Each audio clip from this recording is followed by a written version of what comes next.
In Shinjo City, Hitman Sakata finishes sharpening his blade and takes off in his fancy car.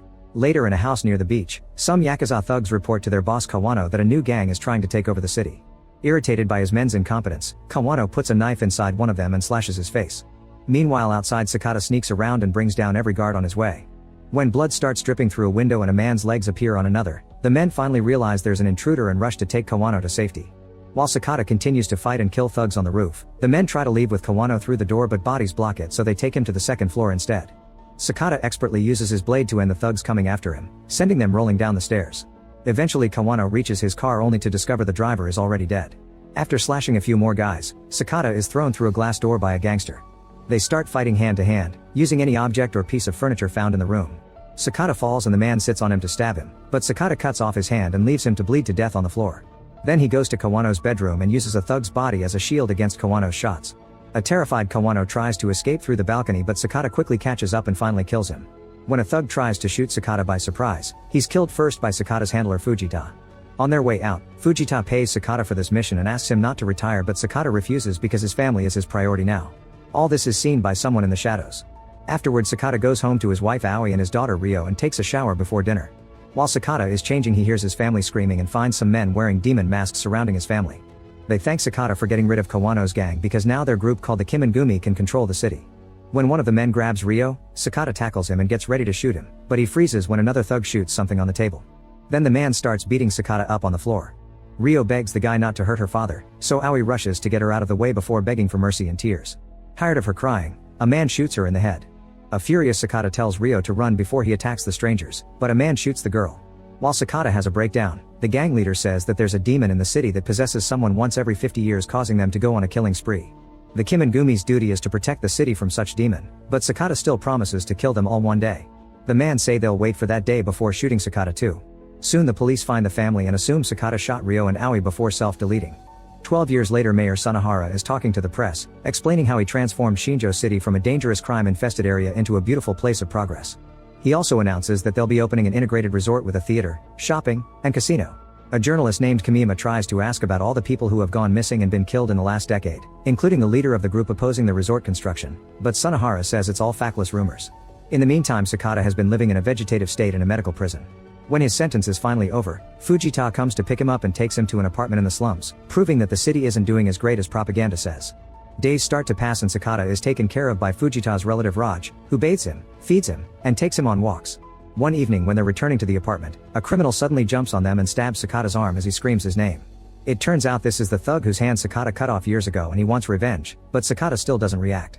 At the same time, Kamima is meeting with the guy with the slashed face to ask him about the Kimengumi. The thug thinks Sakata was hired by the Kimengumi, and Kamima notices the day of the attack is the same date as the resort getting its business license. All this happened around the time Sunahara became mayor. The thug also explains that the Kimengumi gets their money from human trafficking and illegal substances. The conversation is interrupted by a masked man who breaks the van's window, causing Kamima to run away in fear. The man runs after him to kill him with a hammer while a second masked guy takes the thug out of the van. Then the men put the hammer in the thug's hand and give him a gun to force him to self-delete. They watch him die before they receive an important call. At home, Fujita is practicing ping pong while thinking about the whole deal with Sakata and how he told the Kimengumi about the family, but they didn't listen to him when he asked them not to kill them. At that moment he gets a call with surprising news. At the hospital, police chief Kotaro comes to check on the victim of a hobo fight in the neighborhood. He gives the two guarding officers some money so they can take a break, then he enters the room, revealing the victim is Sakata. Kotaro is now wearing a demon mask and asks Sakata if he recognizes him, which means he's one of the Kimengumi who killed Sakata's family. As he takes an injection from his coat, Kotaro explains that 12 years ago when the group realized Sakata was still alive they received orders not to shoot him again, but he always thought they should have killed him.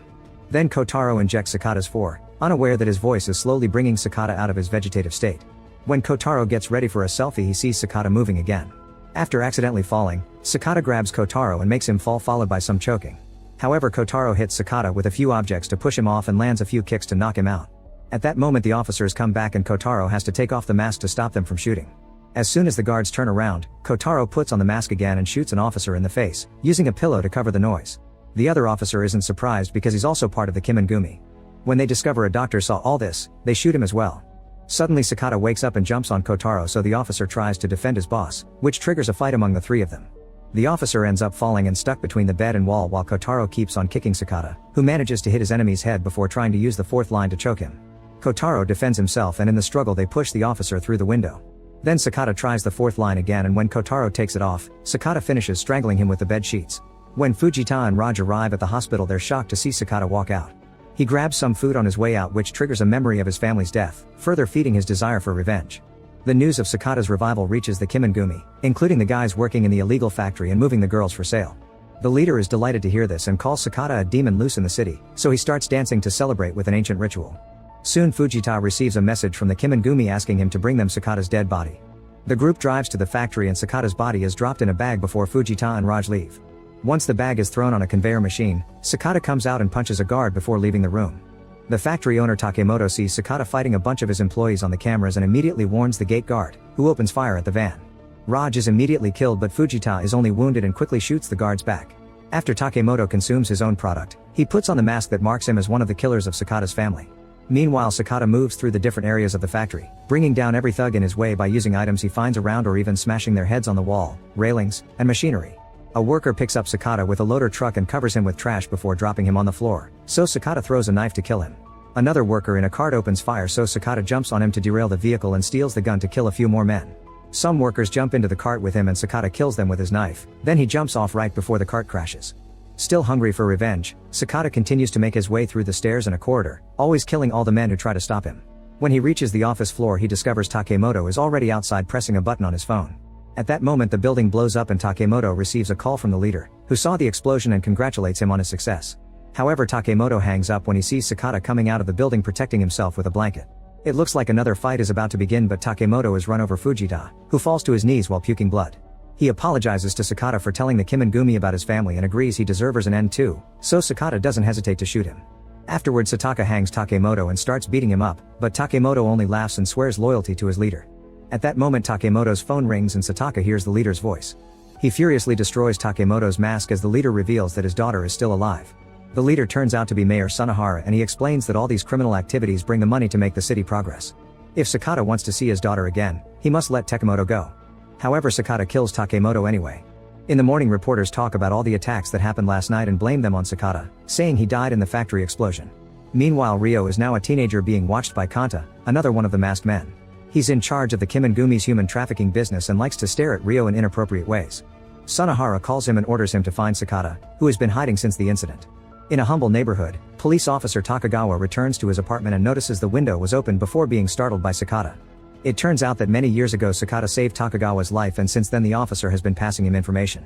Takagawa shows Sakata a video of the Kimengumi killing the CEO of a security company. He also has the finger of the victim. Now that company handles the security at the new resort. After stealing Takagawa's gun, Sakata goes to the security company headquarters and kills thugs on every floor until he finds a small living space. While Ryo hides behind a couch, Sakata finds a board full of pictures of his daughter with Kanta posing as her father. At that moment, Kanta comes in and the men immediately start to fight. While Ryo uses the chance to run away, Sakata overpowers Kanta and starts throwing him against the furniture all over the room. Kanta retaliates by hitting Sakata with a table before trying to shoot him, but Sakata dodges and starts fighting him for the gun. When Kanta hits him with a decoration to bring him down, he also insults him, and Sakata finally realizes this is the guy that killed his wife. The gun is jammed, so Sakata is about to end this, but suddenly Ryo comes back and calls Kanta father before shooting Sakata with her school bow. Sakata is too shocked to dodge and the arrow hits him in the chest before Kanta pushes him through the window. Kanta then looks out and discovers Sakata is escaping in a car. It turns out Takagawa is driving Sakata around and takes him to a safe spot where he can remove the arrow and take care of the wound. At that moment, Takagawa gets a call from Sunahara, who saw him on the cameras and asks him to pass the phone to Sakata. Then Sunahara tells Sakata that if he wants to see Ryo again, he must come to the resort. Without caring about his wound, Sakata drives to his hideout to grab his old blade and fancy car. Meanwhile, Ryo is locked up in a room at the resort. There are guards on every floor and every corner with plenty of weapons. Suddenly, Sakata's empty car appears outside as a distraction while Sakata himself sneaks inside to start killing thugs with his blade and the guns he takes from the dead men. He also uses any objects in the room like cargo carts and the fire extinguisher. When he takes the stairs, the fight continues, and Sakata never stops killing men as he keeps going higher and higher. Most of the thugs are easy to kill, but eventually he finds a guy with a sword who manages to hurt him before he gets killed too. Pushing through the pain, Sakata keeps going until he encounters Kanta. The men fight again, and at first it seems their skills are on the same level. As he dodges attacks like a pro, Kanta complains about Sakata showing up right when Ryo's body is starting to develop, offering creepy descriptions of her. Kanta is about to stab Sakata, but he stops the blade and only gets a scar on his cheek. Then Sakata steals the blade and stabs Kanta's eye before hitting him in the head to knock him out. More thugs come after him, so by the time Sakata makes it to the last floor, he's exhausted. When he enters a room, he's shocked to find Ryo, who doesn't recognize him. This distraction allows the last masked man named Jin to knock Sakata out. Moments later, Sakata is taken to Sunahara, who tells Ryo about the legend of the city demon. Sunahara wants Sakata to become that demon and gets his sword ready to kill Ryo, only for Takagawa to burst in with open fire. Most of the guards quickly die and Sunahara uses one of his men as a shield to leave the room. Sakata calls Ryo's name and his words make her remember the day of the incident, revealing that the shot had hit her toy. She runs to hide with Takagawa while Sakata fights Jin, who uses a metal staff. Sunahara returns to watch how easily Jin overpowers Sakata, who manages to only land a hit or two while Jin continues to beat him up. However, after lots of struggle, Sakata finds an opening and stabs Jin before throwing him on the stairs. Afterward, Sunahara takes off Jin's mask, revealing he's his twin brother, except Jin has a burn mark on his face. A flashback shows how they were kept apart as kids at first, but once they met, Jin would do anything for Sunahara, even kill. Meanwhile, Takagawa is trying to leave the building with Ryo, who decides to go back for her father. After putting on his mask, Sunahara starts fighting Sakata using his sword. Since Sakata is already heavily wounded, it's easy for Sunahara to slash him over and over until he cuts off Sakata's free hand. This isn't enough to stop Sakata, who keeps dragging his weak body to throw more attacks. Sunahara blocks all his blows but still gets excited because he sees that Sakata has truly become the demon of the city. Both men suddenly attack and stab each other at the same time, so Sakata uses the chance to unmask Sunahara and finally kill him with a blow to the head.